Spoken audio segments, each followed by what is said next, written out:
eating up a lot of runway here. Put this thing down, down, down, down. Feel like I'm talking to a dog. This is Doc Anderson, the Flying Squirrel. Today we're in Microsoft Flight Simulator flying over St. Louis. I want to talk to you about how I use things like games and flight simulators to get more work done, because piloting your ADHD brain may be the most important skill you ever learn. Today's video is going to be a little different. Long story short, I'm not having a very good day.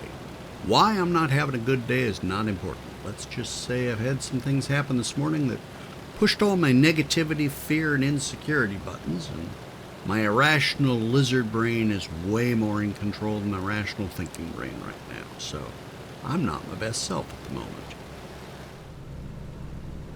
The result is I'm a bit emotionally dysregulated right now. What is important is what I'm choosing to do about it. That's why we're here. I'm going to my happy place. All y'all are coming along for the ride. Today, that's a sunrise flight in Microsoft Flight Simulator. Pretty lights, colors, and the drone of the engine have a calming effect on me. That's why we're in the JU-52. That great big wrap-around window lets me see all the pretty colors. The act of flying a plane occupies enough of my brain that I'm less likely to dwell on the things that put me here in the first place. Lets me get some distance. It takes me out of where I am and helps me do a state change.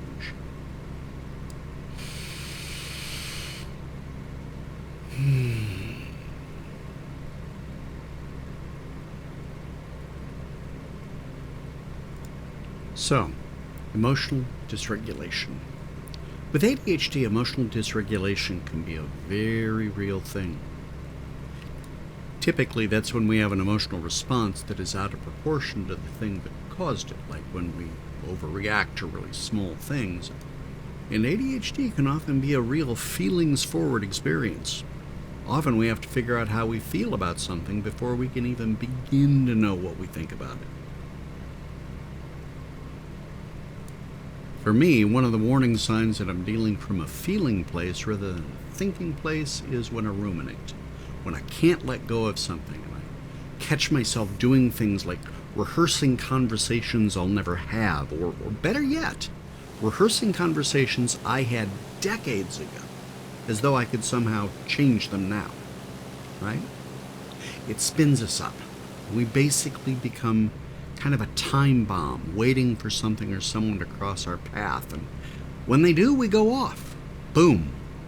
Emotional dysregulation. In ADHD coaching, that's often referred to as an amygdala hijack or an amygdala pop. The amygdala is the part of the brain where we process a lot of our emotions. And like so much with ADHD, we do the spinal tap thing and we crank it up to 11. Really is kind of pretty up here, which I think is kind of the point. Great, and now I've got C.W. McCall's Wolf Creek Pass in my head. That part where he says, "My, ain't this pretty up here? I said, Earl, this hill can kill us. You make one wrong move, you're gonna spill us. You make one mistake, and it's the pearly gates for you, me, and them 85 crates of USDA-approved cluckers. You want to hit second?" Earl reached over and stabbed her into fifth gear, and then the chromium-plated, fully illuminated, genuine accessory shift knob come right off in his hand. I said, "You want to screw that thing back on there, Earl?" Oh, dear God, that was a non sequitur.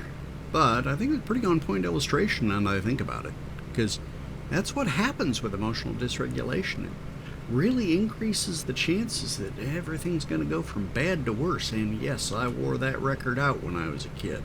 I'm sorry, kind of rambling a bit. I may have mentioned I'm not my best self right at the moment, and this is why self-care is so important. Now, you're going to hear me say this a lot on this channel. Self-care is important. Self-care is kind of the insurance so that we can call on our best self when we need to, because when we do things like we don't get enough sleep, or we don't eat well, or all the other things that we do to not take care of ourselves that I can't think of right now because brain, we increase the likelihood that we're not going to be our best self when things get rough. This flight, pretty lights, colors, the sunrise, the engine noise, this is all self-care for me. But it's self-care after the fact, so I can re-regulate. So I don't do things like take it out on my wife or people around me. These are the kinds of things I have to do to manage my ADHD brain.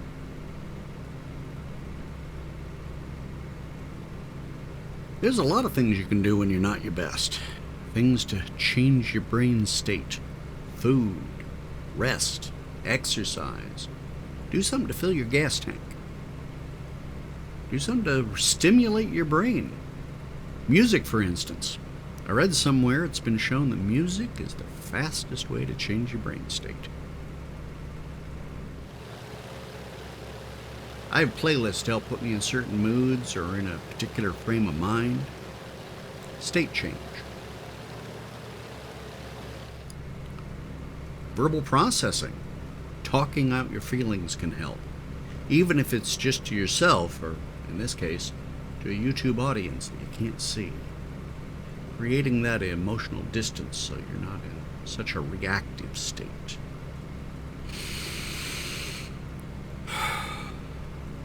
I can already feel the difference in the way I feel in my body, and know everything is not suddenly all better. But it's a damn sight better than it was a few minutes ago. Enough to give me some traction, at least. One of the reasons things like this can be effective for emotional regulation is because of how it fully engages us. Flying a plane, taking off, landing, these work really well for me because A, I'm a big flight geek, and B, they demand my full attention and presence in the moment. Because staying completely absorbed in the present moment is a big part of coming back into regulation. These are flow states that demand your entire attention and allow you to operate at the edge of your capability. Okay, I'm going to go off on a little bit of a tangent here because this is kind of a pet peeve for me. It's one of those ways in which neurotypical coaching approaches can actually backfire for ADHDers. I have a real problem with the whole you have to get out of your comfort zone thing.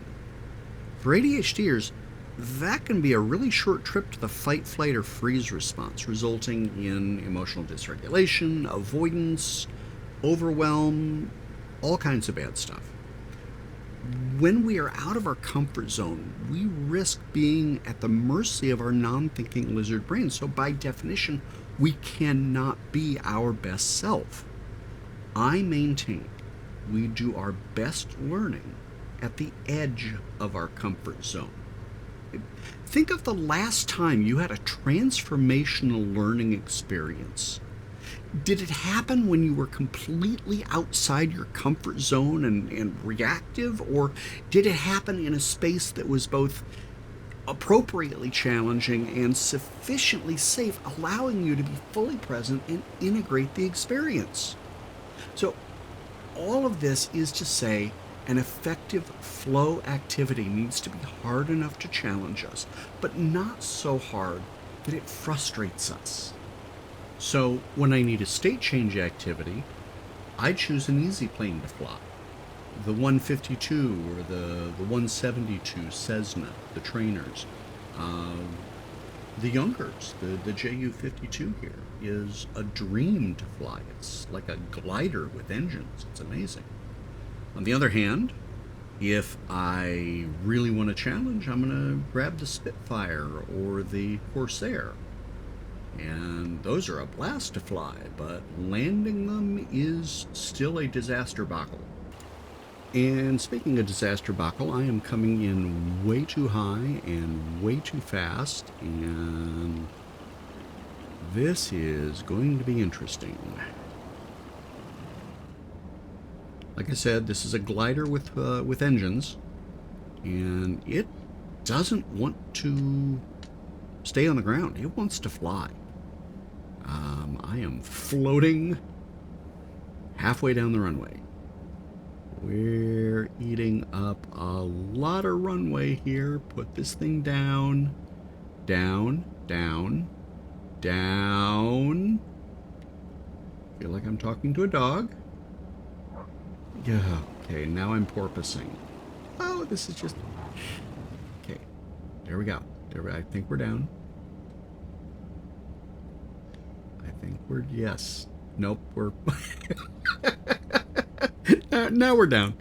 Now we're down. But this is still a tail dragger, so you gotta pay attention.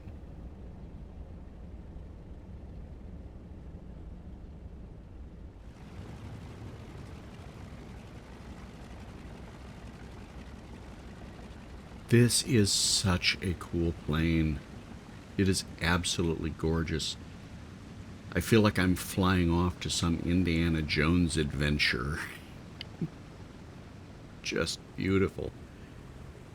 The Junkers Ju-52 came out in 1939, and it's got 3 radial engines, and was an amazing design in those huge wings. I was not exaggerating when I called it a glider with engines.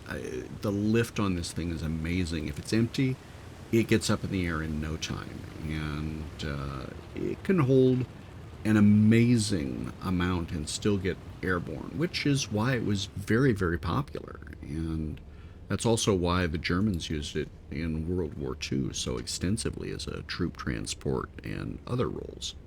But I'm geeking out. To quote my great-grandfather, that's my story. If you don't like it, you can add it to your list of complaints. I have a colorful family, and maybe at some point I'll tell some of those stories because they're fun and they're different. But this has been truly enjoyable and cathartic and whatever else. I'm certainly in a much different headspace than when I took off about 15 minutes ago. So I'm calling this flight a success. All that's left is to taxi to parking and call it a day. Because I'm going to do that because I have some serious completionist tendencies. Because, that's not ADHD at all, right? Okay, let's see where we are here. Okay, we're coming up on the turn. The runway changes color there.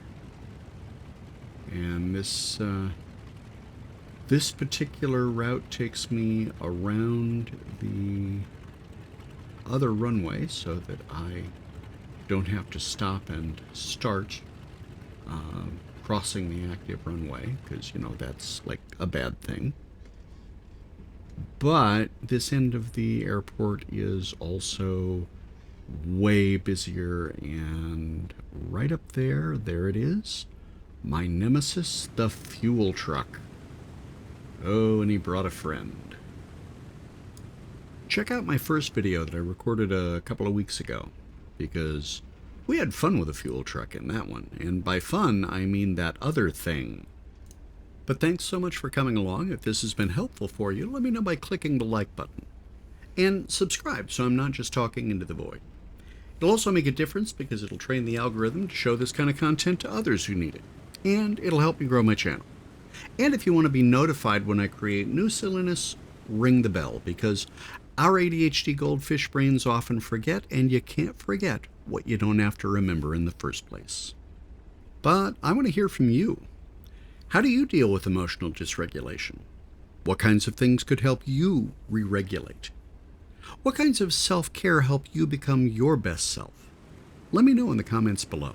This is Doc Anderson, the Flying Squirrel, reminding you practice makes progress, not perfect, and piloting your ADHD brain takes practice.